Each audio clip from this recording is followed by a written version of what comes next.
We've had half a century of wave after wave of digital innovation, everything from computing and data and the World Wide Web, and then a more recent wave of social innovation, the creation of new social models of healthcare or consumption or finance. And what's happened in the last few years is an attempt to bring these together. What we're trying to look at is what are the new methods which can help grow digital social innovation ideas, which could be new ways of organising money, new ways of organising democracy, new ways of people sharing resources. How do we help those grow from often very small projects to begin with into ones which can really change everyday life?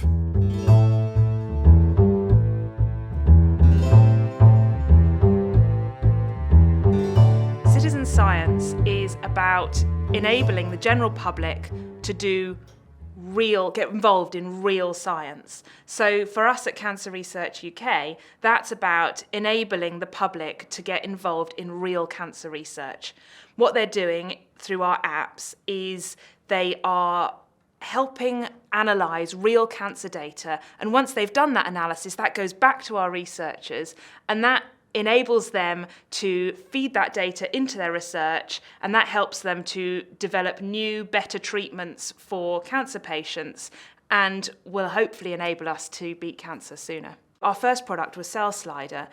Cell Slider is very close to the science. You're basically doing the job of a researcher, but on a very small scale. We then developed Genes in Space, which is a mobile game. And your mission in the game is to gather as much of these clouds of purple space dust as possible. What's really clever is that we've taken genetic data from cancer cells, and it's actually that genetic data that is determining where the purple element alpha is that you are flying through. In the first 3 months, the citizen scientists were able to use Cell Slider to do analysis which had taken our researchers 18 months to do. So that's 6 times faster. And so that shows us that there is real potential for citizen science and crowdsourcing as a concept to make a massive difference in terms of accelerating cancer research.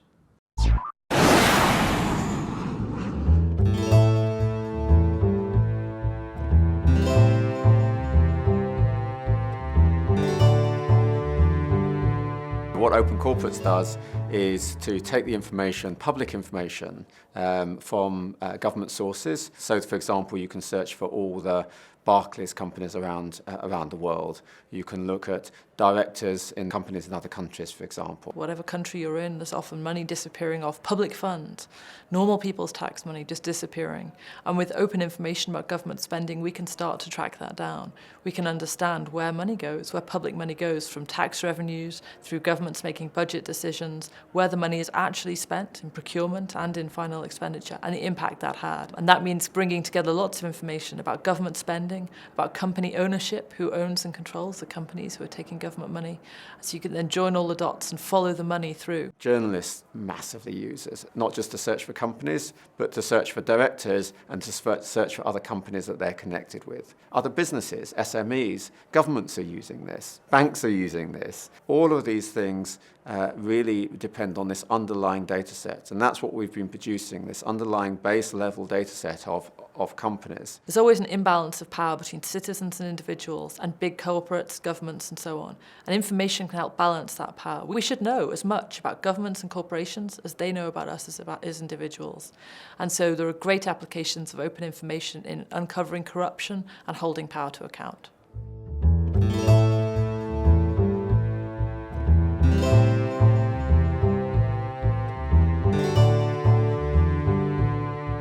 The Smart Citizen Kit is an open hardware project that allows people to have a sensor device in their houses to capture information about the environment, specifically in terms of noise pollution, air quality, temperature, humidity.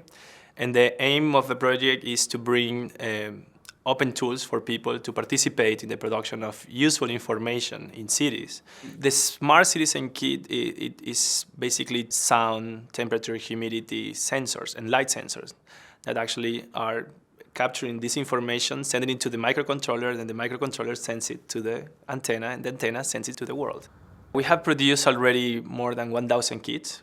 Those kits have produced more than 300 million data points. One of the most important things is the social implications related on how people can relate with each other in a totally new way.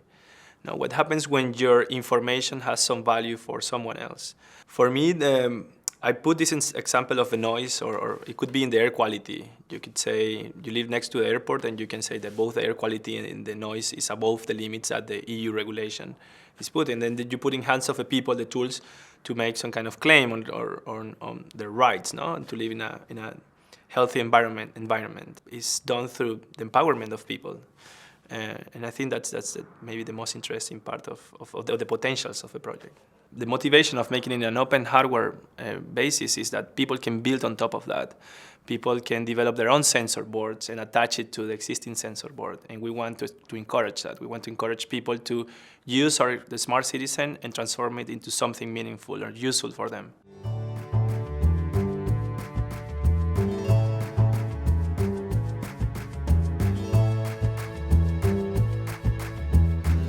The potential for sharing things online, for finding new insights, and to innovate from that is just huge. I think now with the internet, we'll see more information being freely shared online, more people with the skills to find and use that information, and sharing themselves. This is just the start of an open revolution. It's going to be a really exciting few decades ahead.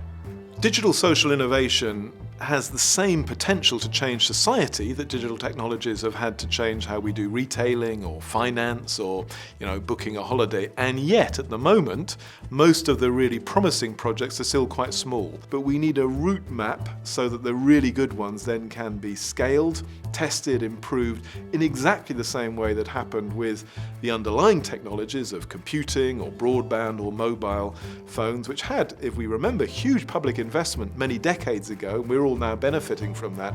I see exactly the same happening with digital social innovation, that it requires really an R&D investment now to support, trial, test new models, and then in 5, 10, 20 years' time we'll all reap the benefits.